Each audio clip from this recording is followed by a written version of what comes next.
Good afternoon, everybody. My name is Ryan Kastner. I'm the Vice President of Consulting with Innovative Benefit Planning, and excited to be back here on another webinar relating to the CARES Act and the Payroll Protection Program. And we're really intent today on providing you with an overview and some frequently asked questions, but this has been an ever-evolving situation with the COVID-19 pandemic, but also just the regulations that have come out through the government since the pandemic. So we have changed this program a number of times as we created it, and also are including a lot of information on the Main Street Lending Program and some other pieces that we think you will find vital in your efforts to counteract the pandemic in terms of your business and how it's affecting you and your employees. So I will be presenting half of the presentation today, and then my colleague Dan Foley, also a Vice President of Consulting, will also be presenting on a number of items here today. So before we dive into the program, I wanted to give you some background on us here at Innovative Benefit Planning. I see a lot of familiar faces joining us, but also some new ones, and we're always happy to have anyone that'd like to join us on our webinars. But let's give you a little background on who's speaking here today. So at Innovative, we're a privately owned benefit brokerage firm, and our niche, if you will, is offering Fortune 500 solutions to the middle market. And you know, the definition of the middle market can vary widely. So what we often say is it's anywhere from about 75 employees up to a few thousand employees. We focus in four main areas, first being employee benefits, where we can act as broker and consultant. Also, retirement plan advisors. We are a fiduciary. We sit on the same side of the table as our employer clients and their participants. And human resources outsourcing and consulting. And last but not least, our population health management division and consulting, where we work with groups to ensure that their employees are healthy and productive in a targeted way. You may hear Dan or myself talk about UBA today. UBA is United Benefit Advisors. We are a partner firm of UBA, and UBA has 150 firms or so across the United States that gives us and our partners the ability to remain private and independent, but band together to have the knowledge, national reach, and resources that a lot of our larger competitors have at their disposal. We think it's the best of both worlds. We know if we were just innovative benefit planning and we're not banded together with others, we might not be able to provide our clients the high-end consulting and national reach that we do. But at the same time, we are intent on not selling to one of the large brokerage houses, as we feel that should we do that, our clients and our services may suffer. So as I mentioned when we began, there's a host of things we're going to touch on today, and a lot of them are changing rapidly. Honestly, I've even had an email about 20 minutes before I was going to record this that talked about something new, and I had to update the slides. So the agenda may vary a little bit just depending on when we record, but we are definitely going to be talking about the CARES Act, and specifically within the CARES Act, the Payroll Protection Program. I know a lot of you are interested in exactly how the Payroll Protection Program works, but particularly within the Payroll Protection Program, how to calculate your payroll, because that indicates how much of a loan that you can get as an organization, how you can use the loan, how you can get that loan forgiven, and what forgiveness might look like, and also further guidance. These are all big pieces to how the PPP works, and I have to say that there's not a lot of clarity in some of these areas. So we are working off of what the SBA and the Department of Treasury has provided thus far, and our goal is to give you facts, but be honest with you on where there are some areas where there may not be as much clarity as one would hope at this point in the process. We'll also talk about some frequently asked questions and dive into the Main Street Lending Program, amongst others. So please note that we are pre-recording this webinar on Wednesday, May 6th, and it will be launched or played on May 7th. So something may change in that 24 hours. We hope not, but we wanted to make sure that we got it out as quality content for you. If you have any questions, since it's pre-recorded, please send them to icomply@ibpllc.com. Throughout the advent of the COVID-19 outbreak, we've received a lot of questions from both clients and prospective clients alike. And we've built FAQ pages, we've built our own internal document that lists every question and their answers, and we're happy to help you with any questions you may have, whether they're ones we've answered before or new ones that come up from this webinar. Please also note I mentioned that there is not as much clarity as we'd hope specifically around the PPP program, the Payroll Protection Program, and the use of loans, loan forgiveness, etc. So we are going to present you with facts that we've gathered today, but there are also opinions. So myself and Dan are going to do our best to let you know where we've received our information, but of course what's an opinion versus a fact. So please note this is not legal guidance in any way, but we are happy to help you with your questions and at least provide any clarity that we can based on our expertise, our partner expertise, and any clarity that we've gained from our own research. So with that, let's dive into the CARES Act and the Payroll Protection Program. So the CARES Act actually stands for Coronavirus Aid, Relief, and Economic Security Act. This was signed back on March 27th, 2020. I don't know about you guys, but that feels like about 5 years ago at this point. And the intent of the CARES Act was to provide loans, loan guarantees, and investments to support states, municipalities, and for those of you listening, eligible businesses. It's been updated a number of times since that March 27th date, as recently as yesterday, May 5th, as of the recording of this, and more funds have been allocated, as we're going to talk about. And frankly, I expect that more funds will be allocated going forward based on the feedback and what we're hearing from Washington. So there was a lot in terms of funding that was allocated and authorized. So $349 billion was the initial funding for that payroll protection program, PPP. And that increased by an additional $310 billion on April 24th. We're hearing whispers out of DC that they're going to actually probably pump more into this going forward, but time will tell as the House and Senate reconvene here shortly. There was a $10 billion expansion of the EIDL, which is the Economic Injury Disaster Loan Program, and that was increased by an additional $10 billion on that same date as the PPP was increased, April 24th. But the biggest piece was the $600 billion in loans through the Main Street Lending Program.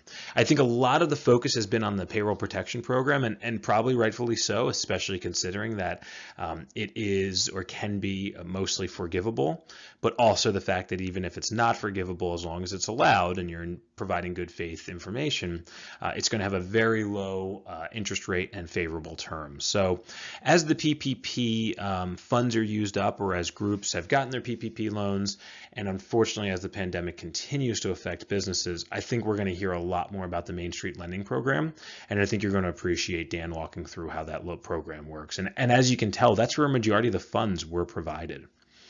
So in terms of all of this, there is a lack of concrete guidance in Q&A. I mean, the SBA and the Treasury are trying to do the right thing in getting everything out so that individuals, or sole proprietors, I should say, and businesses can get the funds that are available and needed. But at the same time, there's been a lot of confusion and lack of concrete guidance. So what they've been doing is they've been putting out these Q&As and updating them every couple of days or so, and trying to address the most pressing questions. So that's where we're going to focus today. But just know that this applies mostly to businesses with under 500 employees. This has been a sticking point. There are some industries and there are some businesses that have over 500 employees, specifically those like restaurants that may have under 500 in each location. But if you think you may have crossed that 500 threshold, or there's any chance, I encourage you to really make sure that you are under that threshold, as this is a sticking point that the government has really touched on, that they're going to be looking at closely going forward as they scrutinize those who have received funds. So let's dive into the big one, the Payroll Protection Program, or as I'll probably mention throughout the whole time, or I'll relate to it as the PPP. So this program provides availability of a potentially forgivable loan. We'll talk about how it's forgivable and when it will be, for small employers. So again, under 500 employees. And the intent is to pay expenses and hold on to their employees. I can't state this enough. I'll probably say it a few times. It's the Paycheck or Payroll Protection Program, right? So the goal of it was to have small businesses who are impacted by COVID-19, provide them with the ability to retain employees. So if the loan's not forgiven, it has very favorable terms. It can have a 2-year term, an interest rate of 1%, and principal and interest deferral for up to 6 months. So can't get much better than that. It's almost free money, even if it's not forgiven, right? The relief period is February 15th, 2020 to June 30th, 2020. And you can probably guess why that's the relief period. That's when COVID-19 really started to affect businesses. It may have a little before, it may have a little after, depending on where you are and your circumstances. But at least at this time, they're hoping that June 30th is going to be the end of it. Time will tell. If it's not the end of it, maybe at least things will get better and businesses won't need the funds as much as they do now. So this program applies to businesses with under 500 employees as mentioned, but there are some exceptions. So if you think you might meet one, just make 100% sure and be very careful because this program is going to be heavily scrutinized going forward to ensure that the correct businesses receive the funds.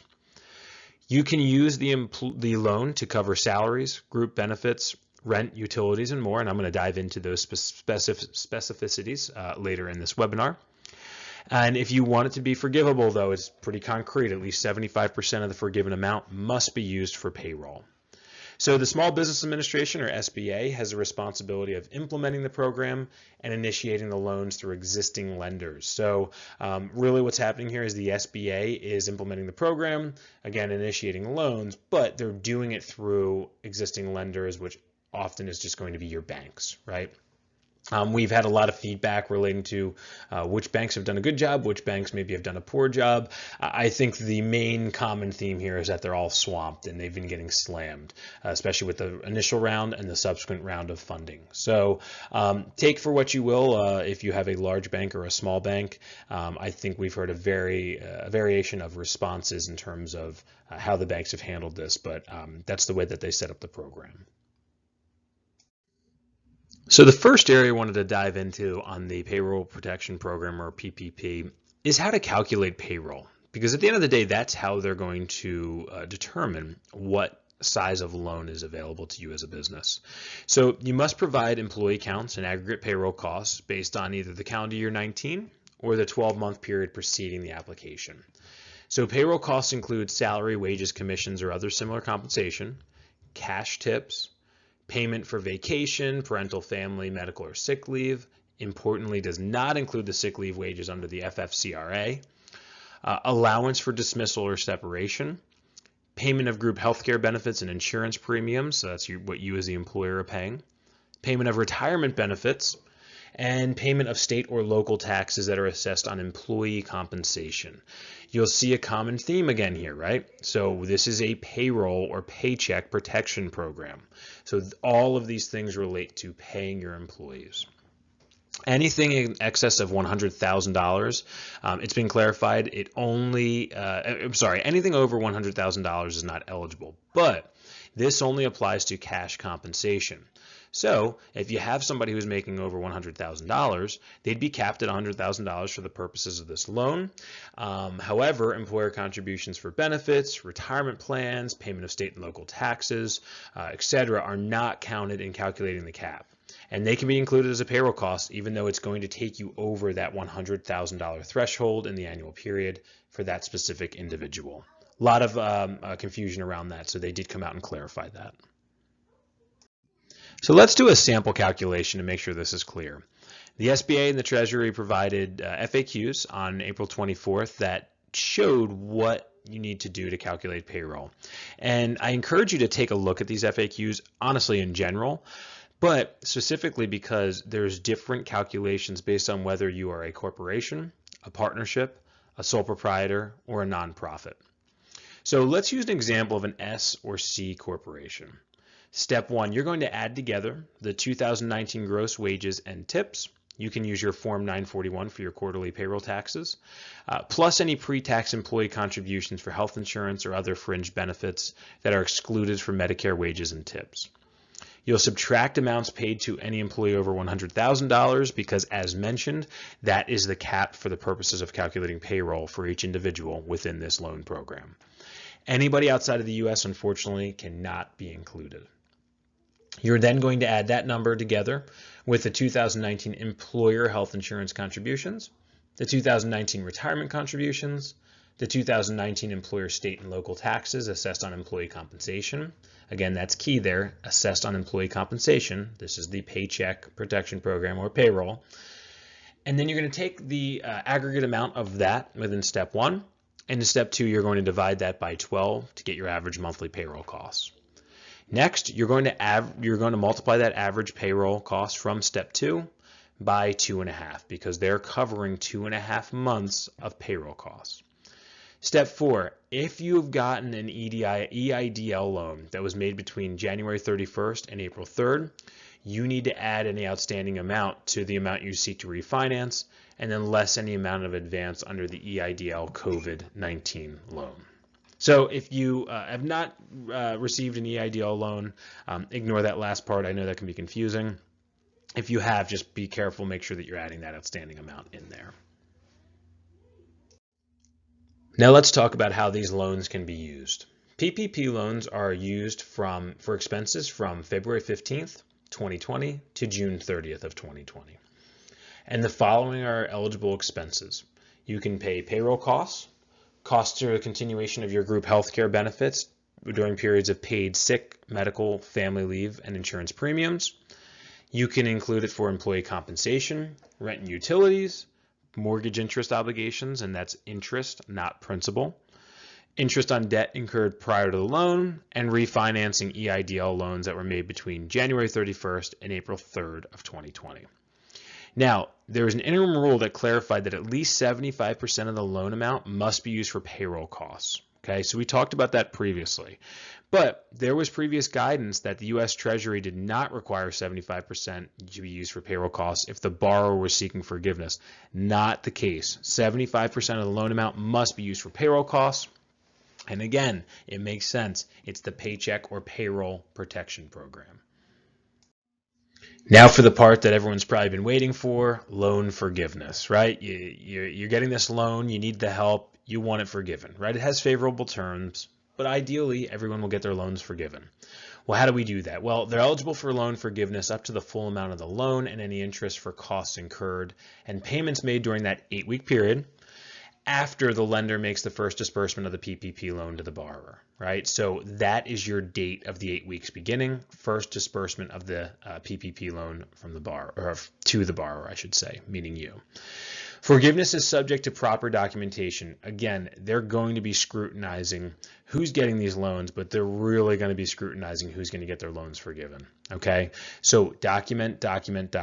Payroll costs, as we've defined them previously, show how you got to the calculation and what your payroll costs are. Should be easy enough. I'm assuming that most of you on this webinar are utilizing a payroll company. You should be able to get that reporting pretty easily. But even if you're doing it in-house, you're probably using a program where you can get some custom reports. Mortgage interest on mortgages. Note that they must have been placed before February 15th. The government didn't want people going out and getting a new mortgage or getting new loans or renting new places just to be able to utilize the funds. So the mortgage interest can be used as long as the mortgage was placed prior to February 15th. Same for rent. Lease agreements had to have been in place before February 15th. And you can use it for or utility payments for electricity, gas, water, transportation, telephone, or internet access, but same deal. You need to show that a service contract was in place before February 15th. So remember, you can use it for all of these things, but at least 75% of the forgiven amount must be used for payroll costs. All right, so this slide has a lot of meat. We're going to talk more about loan forgiveness, but specifically about when and why loan forgiveness would be reduced. So if the borrower, you as the employer, reduce your number of employees or salaries and wages for those employees making less than $100,000 by more than 25%, then the amount of loan forgiveness may be reduced, and it probably will be. The reduction will not apply if the borrower restores employee counts and salaries or wages by June 30th. So we've got a lot of questions on this. One specifically was, hey, do I need to hire back these same employees? And the answer to that is no. They are looking at employee counts and they're looking at salaries and wages. So they're looking at numbers, right? So if you got rid of, if you had to lay off, unfortunately, or terminate John Smith, you don't have to bring back John Smith to replace that, right? You can bring back somebody else. Just remember, they're also going to look at the salary and the wage. So you need to keep that at the same level as well overall to have your loan fully forgiven. Now, we've had a lot of groups ask us or mention to us, hey, you know, I'm trying to rehire individuals that I had to lay off or terminate. and they don't want to come back. They're telling me I'm making $600 a week on unemployment on top of what I'd normally get. And in a lot of instances, I'm making more than I was when I was working for you. So I'm sorry, I'm not coming back. And they just weren't sure what to do. Now, look, of course, I just mentioned you can go and you can hire somebody else. But let's be honest, that can take time. There's recruiting, there's administrative pieces. You've got to find the people, right? But also, you probably would like to put someone back in that's already trained, knows the job, and that you know and they know you. So if someone refuses to be rehired, what they need to remember here, and what's important for you to note as an employer, is that they probably shouldn't be receiving unemployment because you're making an offer to rehire. So the SBA and the Treasury actually came out with a new FAQ in early May that touched on the fact that if the employer provides an offer of rehire and the employee rejects it, or past employee, I should say, they're not entitled to unemployment compensation. But importantly for you, they're going to give you an exception for that, right? So let's say that you had 100 employees, you now have 99, one person that you're trying to rehire refuses to come back and you don't meet the 100 employees. The way that we're reading it is that you can get an exception as long as you've documented formally that you tried to rehire the person and shown a rehire offer, and then also document when and if they tell you that they are refusing to be rehired. So look, a couple things we need to think about here. Number one, make sure you're documenting if you haven't already, and go back and do so if you didn't. But also just remember optics. I mean, you may have some upset former employees that don't want to come back and don't want to shed light on the fact that maybe they shouldn't be getting unemployment now because you've made them an offer to rehire them. Okay, so if there's going to be a reduction, how does that work? Well, there's a formula, okay, and it's going to be based on full-time employee count or based on wages, and each has their own formula. So for a reduction in full-time employee count, the amount will be reduced by multiplying it by a fraction. So how do you get that fraction? Well, you take a numerator, which is the average number of full-time employees per month employed during the covered period. Then you have a denominator, which is at the election of the borrower, meaning you as the business, the average of full-time employees per month employed by the borrower during the period of February 15, 2019 and ending June 30th, 2019, or the average number of full-time employees per month employed by the borrower during the period beginning January 1st, 2020 and ending February 29th, 2020.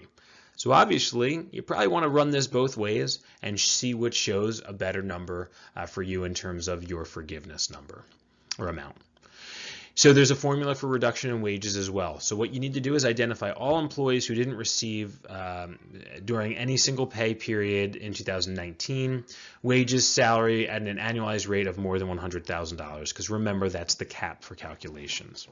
Compare each employee's wages or salary during the covered period to their wages or salary during the first quarter of 2020. Now, for any one of those employees whose salary or wages during the covered period decreased by more than 25%, you're going to multiply the first quarter wages or salary by 0.75 and subtract the product from the covered period wages or salary. Lastly, you'll add the resulting amounts to get the aggregate dollar amount, which will reduce the loan forgiveness amount in whole. So remember, I mentioned, especially with the Paycheck Protection Program, there was a lack of concrete guidance and a lot of questions. And frankly, here recording this on May 6th, there still is a lot of confusion and lack of guidance. I credit, again, the Treasury, the government, and the SBA for getting everything out and getting this done. But at the same time, it is not clear, and I think it's pretty hard to do. But at the same time, I know that a lot of you are frustrated. So we encourage you to continue to watch for new FAQs. They're coming out every few days. But I can tell you that, the government is really keyed in on individuals or sole proprietors and businesses, small or large, but specifically large businesses that are receiving PPP funds that they feel maybe really shouldn't. And look, I do think that a lot of these organizations probably thought that they did deserve to get the funds or were eligible, and then based on further guidance down the road realize, ooh, maybe I'm not. So The government came out with a safe harbor, as I'm going to touch on, but they are going to be scrutinizing all of these loans, specifically large ones. So the thing you need to remember here, as I mentioned a million times already, is that it's the Paycheck or Paycheck Payroll Protection Program. So the goal is for you to keep your employees, right? So you must make a certification that the current economic uncertainty makes the loan request necessary to support the ongoing operations of the applicant. So in good faith, you need to make sure you're able to prove that this pandemic and what's happening because of it is going to really make this loan necessary for you to support ongoing operations. So the CARES Act did suspend ordinary requirements that you must be able to say you cannot obtain credit elsewhere. But they did say also that they're going to look at the fact of, do you have access to sufficient liquidity to support your ongoing operations? So for example, they came out and they talked about public companies, and they talked about private equity organizations. And they said, listen, you've got investors, right? You've got shareholders. We think you have enough access to liquidity. So just think long and hard on that, and make sure you can make that good faith certification. Anybody that applied for a PPP loan prior to guidance on April 24th that clarified a few things, you meet a safe harbor if you repay the loan in full by May 14th, previously was May 7th, that says, hey, I'm not going to get in trouble if I repay this loan because I didn't realize I'm not actually eligible. I thought I was. Treasury Secretary Steve Mnuchin stated on April 28th, Mnuchin, I should say, sorry, that relief loans over $2 million are going to be audited. So if you're a larger organization and you have over a $2 million loan coming to you, just know that you're going to be even more scrutinized than others. So the key here, documentation, documentation, documentation. We're happy to share with you some best practices that our partners have talked to us about, or what we've found from our research. But you really need to document how the pandemic is impacting your business, what your decision process was behind applying for a loan, and then what you plan to use the PPP funds for. Honestly, encourage you to do that right away. It's going to be hard in 10 weeks or so, looking back and saying, why did we do this again? And how can we prove it? Gather your documentation, get it in writing now, and be ready to provide it, because as mentioned numerous times, there's going to be scrutiny around this Pay Your Check protection program. Great job, Ryan. My name is Dan Foley. I'm going to be presenting the second half of today's presentation, focusing largely on the payroll protection program and frequently asked questions. That there have been a number of questions that there just has not been clear guidance released from the government as of yet. But hot off the press this morning, we did receive clarification on a number of items. So excited to share a number of those with you. And then second half, I'm going to be going over the Main Street Lending Program, which is really exciting. The payroll protection program is really more of a short-term fix. The Main Street Lending Program is intended to be more of a long-term fix. So excited to share some good information with you on that as well today. So the first question touches on what Ryan was just discussing with you. Question is, I filed or approved a loan application based on the version of the PPP interim final rule published on April 2nd, 2020. Do I need to take any action based on the updated guidance? So, it wasn't originally in the legislation that you had to prove or feel like you were having an economic downturn as a result, your business as a result of the COVID-19 pandemic. So this is now concerning, some individuals who were approved and have received their PPP funding. So the answer is no. Borrowers and the lenders that filed the loan for them may rely on the laws, rules, and guidance that was available at the time of the application. However, and this is interesting, borrowers who previously submitted loan applications but have not been processed and approved yet may revise their applications now based on the clarifications reflected in this new guidance, and that would be advisable.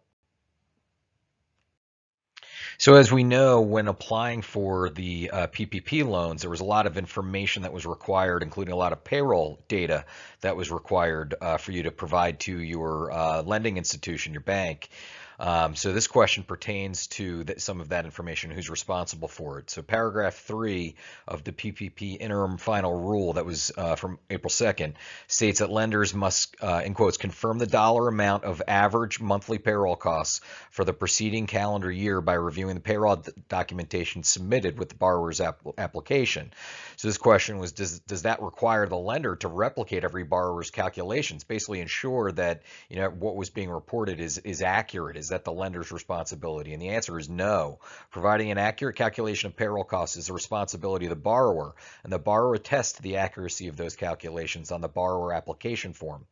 So you sign that. Lenders are expected to perform a good faith review in a reasonable time of the borrower's calculations and supporting documents concerning average monthly payroll costs. So for example, minimal review of the calculations based on a payroll report by a recognized third-party payroll processor would be very reasonable. So if it comes from a reputable source, essentially. In addition, as the PPP interim rule final rule indicates, lenders may rely on borrowers' representations, including with respect to amounts required to be excluded from payroll costs. So kind of the lesson here is that, don't just think that it's, your banker's, responsibility, that, hey, you think you gave him everything. You got to make sure that what you're providing is accurate and that you have it documented for yourselves. Now, if there is something that comes up and the banker determines there was an issue and it could, impact your forgiveness of the loan, then they're going to work with you to try to get that rectified. So this was a good one to get clarification on, and a couple components to this. So question, to determine borrower eligibility under the 500 employee or other applicable threshold established by the CARES Act, must a borrower count all employees or only full-time equivalent employees? So the answer is, for purposes of loan eligibility, the CARES Act defines the term employee to include individuals employed on a full-time, part-time, or other basis. A borrower must therefore calculate the total number of employees, including part-time employees, when determining their employee headcount for purposes of the eligibility threshold. For example, if a borrower has 200 full-time employees, 50 part-time employees, each working 10 hours a week, the borrower has a total of 250 employees, so not taking in the FTE calculation. But by contrast, for purposes of forgiveness of the loan, the CARES Act uses the standard of full-time equivalent employees to determine the extent to which the loan forgiveness amount will be reduced in the event of workforce reduction. So as we know, we want to try not to reduce our workforce at this time when they're looking back at your workforce for payroll purposes and headcount. But in the event, it's important to understand how they're going to be calculating that. They're going to be doing the FTE calculation for that number. So as we reviewed, largely the PPP applies to employers with 500 or less total employees. But this question speaks to some exceptions. So our small business concerns, as defined in Section 3 of the SBA, are required to have 500 or fewer employees to be eligible borrowers in the PPP. The answer, no. Small business concerns, they can be eligible as long as they satisfy. The SBA has a definition of small business concern under Section 3 of the Small Business Act. So that business can qualify if it meets the SBA employee based or revenue requirements. Additionally, a business can qualify for the Paycheck Protection Program as a small business if it met both tests in the SBA's alternative size standard as of March 27th of this year. Number one, the maximum tangible net worth of the business is not more than $15 million. And two, the average net income after federal income taxes, excluding any carryover losses, of the business for the 2 full fiscal years before the date of the application is not more than $5 million. So then a business that qualifies as a small business under Section 3, as we know, they may truthfully attest to their eligibility for the loans on the borrower application form, which many of you signed, unless they are deemed ineligible otherwise. So this question pertains to a number of employers out there. A lot of companies outsource their payroll processing. Some may even use a PEO, professional employer organization, to partner with. So the question is, what do we do? In this case, we don't have our, technically our 941s. We're having our taxes filed for us. In the event of a PEO, they're technically, W-2 employees of the PEO. How does that work? Can we still, file for a PPP loan? So the SBA recognizes these sort of situations, and it's really not a non-issue. It's a non-issue because what you can just do is you can just get the reporting from your payroll provider. So as an example, like the wage and tax register that they provide. So those that sort of reporting that's provided to you by your vendor is suitable and acceptable for the SBA and the PPP. So this is a good question and detailed. So I'm going to read it, the answer in detail. So the question is, how should a borrower account for federal taxes when determining its payroll costs for purposes of the maximum loan amount, allowable uses of a PPP loan, and the amount of loan that may be forgiven? So it's kind of a three-part question. Under the Act, payroll costs are calculated on a gross basis without regard, for example, not including subtractions or additions based on federal taxes imposed or withheld, such as the employees' and employers' share of the FICA taxes and income taxes required to be withheld from the employees. As a result, payroll costs are not reduced by taxes imposed on an employee and required to be withheld by the employer. But payroll costs do not include the employer's share of payroll tax. For example, an employee who earned $4,000 per month in gross wages, from which $500 in federal taxes was withheld, would count as $4,000 in payroll costs. The employee would receive $3,500 and $500 would be paid to the federal government. However, the employer side federal payroll taxes imposed on the $4,000 in wages are excluded from payroll costs under the statute. This is a question that we've been asked from the beginning of when the legislation was first introduced. Should payments that an eligible borrower made to an independent contractor or sole proprietor be included in calculations of the eligible borrower's payroll costs? The answer is no. Any amounts that an eligible borrower has paid to an independent contractor or sole proprietor should be excluded from the eligible business's payroll costs.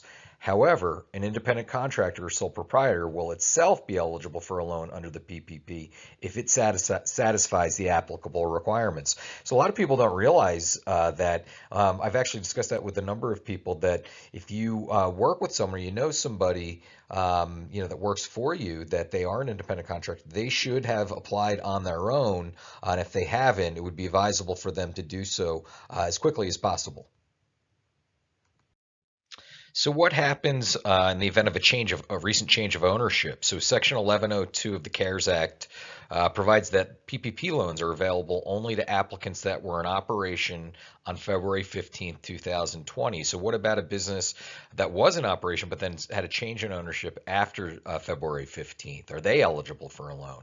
And the answer is yes, as long as the business was in operation on February 15th and it meets all the other eligibility criteria for a PPP loan. The change of ownership really won't have any impact. There's a lot of detail here, but essentially it's saying that the business should be considered as it's been operating previously, and that will determine its merits for a PPP loan. So what about audits, and will the SBA be reviewing individual loan files? You better believe they will be. There's a lot of money at stake here. There's a lot of money, you hear people talking about it, our great-grandchildren will be paying, for this stimulus package. So we do fully anticipate, they have already said any loans in excess of $2 million will be reviewed, and we certainly expect, many others below that amount, especially if there's anything that doesn't look quite right. So while there's additional guidance that we are expecting, we do expect audits to be happening after this, and we also expect the government to make examples of companies that try to take advantage of the situation wrongly. Now, if you've done everything right, with the guidance that was available to you, as we've stated, then you really don't have much to be concerned about. But if you're trying to do something that could be construed as taking advantage of the system, we would advise against that, and we anticipate the government to make examples of companies that do so. So this question pertains to our seasonal employers that are on the line. I know there's at least one out there. Can a seasonal employer that elects to use a 12-week period, so that you use May 1st, 2019 to September 15th to calculate your maximum PP loan amount? Basically, is that okay? That was more of your busy season. And basically the clarification was yes. You on the application form, it required you to certify that the applicant was eligible to receive a loan under the rules, and that you were doing everything that you were supposed to be doing when you signed that application. So on the 27th of April, the Treasury issued an interim final rule that allows the seasonal borrowers like you to use an alternative base period for purposes. So basically, it's all okay, and it's going to allow you to basically try to replicate the missing period that you're going to have this year in your revenues. And I know a number of our seasonal employers in this area are really really going to take a hard time in the beginning of the season, and could continue through the beginning of the summer. So hopefully a lot of the best practices that we've been providing here on the program today will help you in ensuring that your loan is forgiven. But what if your loan is not forgiven? Then what happens? Well, if your loan's not forgiven, you can request a repayment period up to 2 years, and there won't be any prepayment penalties or fees that apply. So we've had some clients ask about payroll tax deferment. As we know, Section 2302 of the CARES Act allows employers to defer paying 50% of this year's 2020 payroll taxes until December 31st of 2021, and the remaining 50% wouldn't be due until December 31st of 2022. And they've said, hey, what do you think? Is it a good idea? Like, why wouldn't we want to do this? Well, the answer is, if you qualified for a PPP loan, our advice would be prudent to pay your premiums on time and your taxes over the 8-week loan period to make sure that your loan is forgiven. So basically, any expenses that you have, we wouldn't advise putting them off, especially if those are expenses that directly pertain to your PPP loan qualification and forgiveness. So this next section is brief and will only apply to those that did not qualify and were approved for a PPP loan, and that is the Employee Retention Tax Credit. So I'm going to review what's involved in the ERTC right now. So who are the employers eligible for the Employee Retention Tax Credit, or the ERTC? So again, as I mentioned, those of you that received a PPP loan are not eligible for the ERTC. However, if you did not receive a PPP loan, you may be eligible if your business either fully or partially shut down as a result of the COVID-19 pandemic, or in order to satisfy and prove that you had a full or partial shutdown, your second quarter's receipts or revenues must be down less than 50% when compared to the second quarter of calendar year 2019. So if that is the case, you'll qualify for the ERTC. You will remain qualified for the remainder of the year if your revenues or receipts remain less than 80% for the third and fourth quarter. So how much is the ERTC? So the tax credit is equal to 50% of qualifying wages. We'll talk about them in a minute and what that means.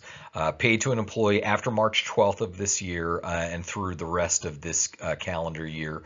It does include, like the PPP, a health insurance benefit cost paid by the employer, assuming they're paying premiums.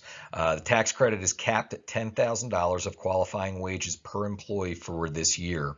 Accordingly, the tax credit is up to $5,000 $10,000 per employee, so 50% of the 10,000, in other words.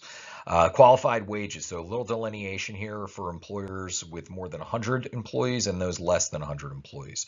So the qualified wages are defined for employers with over 100 employees, only as wages paid during periods when the employees were not providing any services.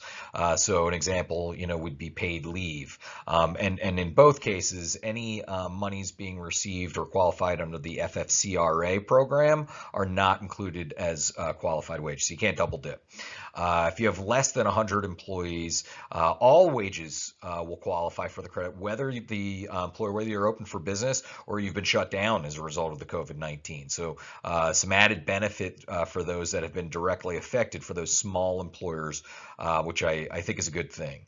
And again, wages are under the FFCRA are not permitted because you're not paying those wages during that time. And again, the interaction, you can't double dip, essentially there it says at the end. The Main Street Lending Program founded that a lot of people are not familiar with this yet, but you will become more familiar with it as the PPP kind of starts to sunset and employers are looking at ways to sustain their business in the long term.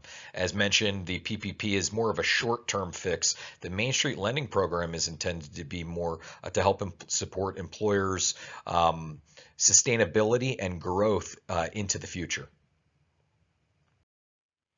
So what is the Main Street Lending Program? Well, it's $600 billion of loan availability to businesses. And the idea is to provide longer term financial support to our small and medium sized employers in the country. It's only going to be available until September 30th of this year. And the idea is supporting the provision of credit. The PPP, as we know, is just money given to employers to keep them on the payroll, which is great, and make sure that employees are working and not collecting unemployment. The Main Street Lending Program is intended to be more of a long-term fix to provide really advantageous loan terms for employers or small and medium-sized employers like you as a result of this COVID-19 pandemic. I've spoken to a lot of employers that were doing very well. Their business was booming, but as a result of this, they no longer can go on site to clients, and it's really impacted their ability to earn revenues. So the idea of this was to provide resources to those employers, to help sustain their successful business, and then also, provide opportunities for businesses to merge or buy other businesses by using some of these loan dollars. There are three different types of MSLP loans under the Federal Reserve Act: new, priority, and expanded. The lending institutions expected to participate will be banks, savings associations, and credit unions, although our understanding is there will be far less lenders that will be participating in the Main Street Lending Program, limited to just a few hundred, which is very different than the PPP. So there is a decent chance that your bank will not be participating in this, and you may need to go to a different bank if interested, but there are no issues with doing that. Loans will range in size. On the small side, the minimum loan will be $500,000 with a maximum loan of $25 million. Now, how do you figure out the maximum loan that that's available for you? And I'm going to go through a specific example later, but essentially you take the maximum loan amount and your existing and available debt. It can't be more than 4 times your EBITDA. So I mentioned there's very advantageous terms through these Main Street Lending Program loans. You may be wondering, well, how do I know if I'm eligible? Well, I'm going to take you through some of the requirements. So, and many of you will be eligible in my estimation. Your business had to be established prior to March 13th of this year. You have to have less than 15,000 employees. Your annual revenue in 2019 must be $5 billion or less. Your business was created or organized in the United States under the laws of the United States, with significant operations and a majority of your employees based in the United States. So what are the types of companies that will be eligible? Well, many of you, LLCs, partnerships, corporations, associations, trusts, cooperatives, tribal concerns, joint ventures, but the joint ventures must be minimally 50% U.S. owned. There are some that are not eligible. You'll see some exceptions. Land developers, landlords, and some others. So I believe most of you will be most interested in the new or priority loans. So I'm going to go through some of the attributes of those. So they can be secured or unsecured. There will be a 4-year maturity on both of these. The principal and interest payments will be deferred for 1 year. Unpaid interest will be capitalized.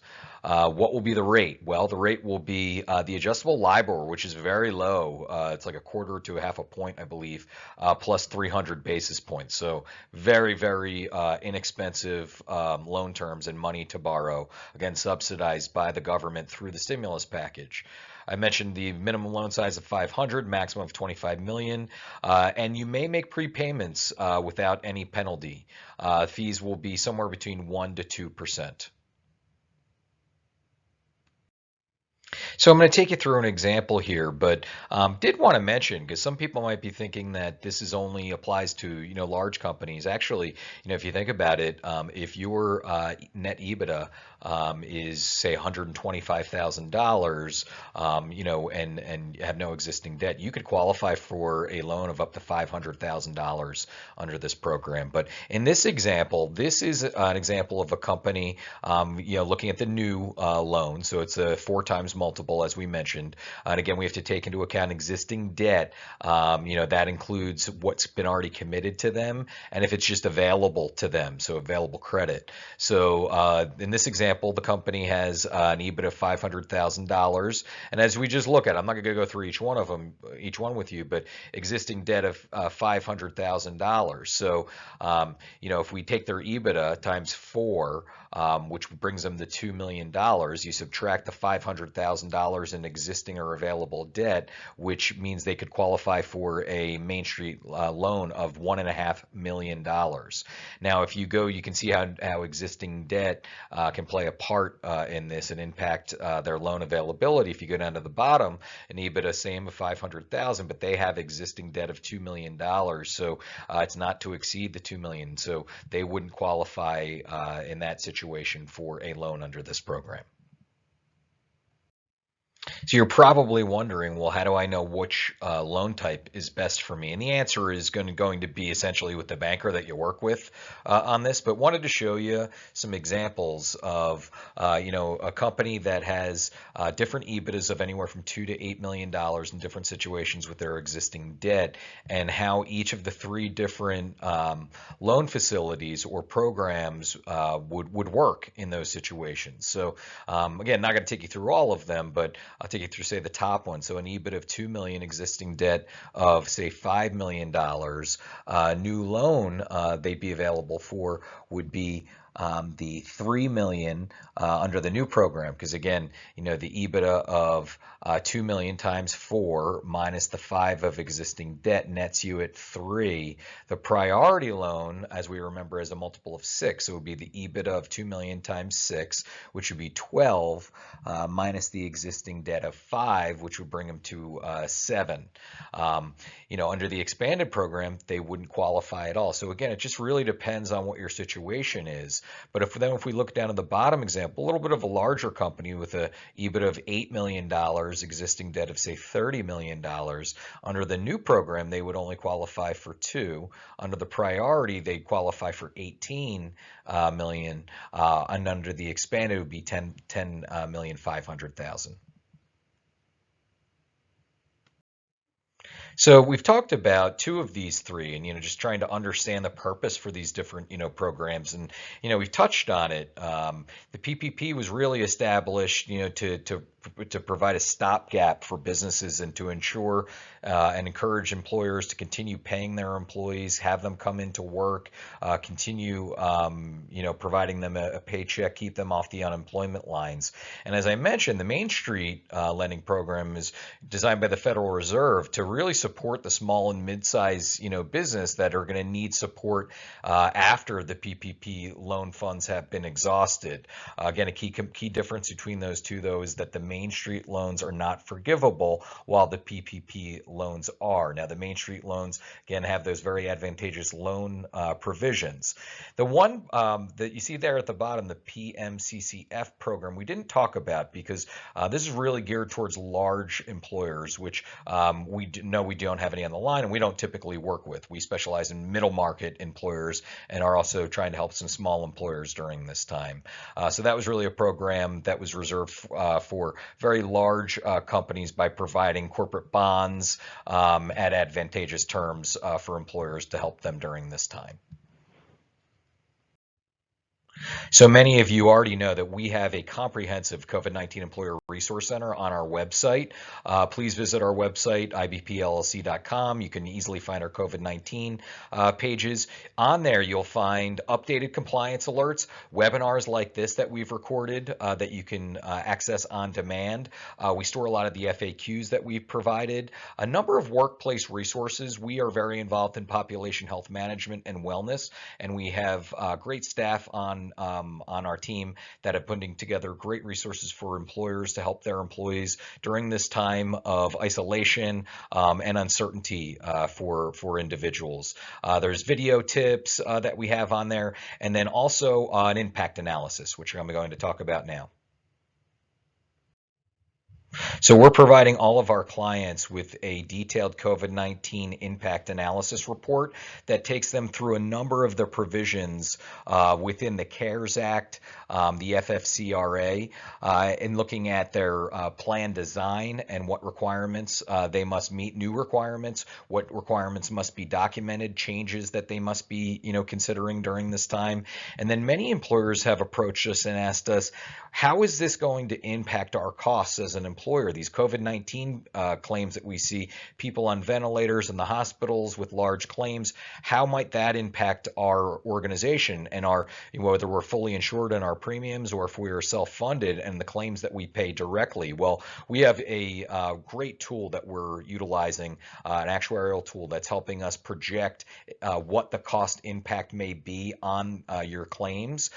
Surprisingly to some employers, the short-term impact on claims we are expecting to be reduced fairly substantially because a number of elective procedures and medical attention that people would normally seek during these times, they are delaying for now unless it's a true emergency that they may have. So we take into account a number of factors, including geography and size of the employer, et cetera, and being able to project what their short-term and long-term claims will be through the end of year 2021. We're happy to provide that to you even if you're not a client.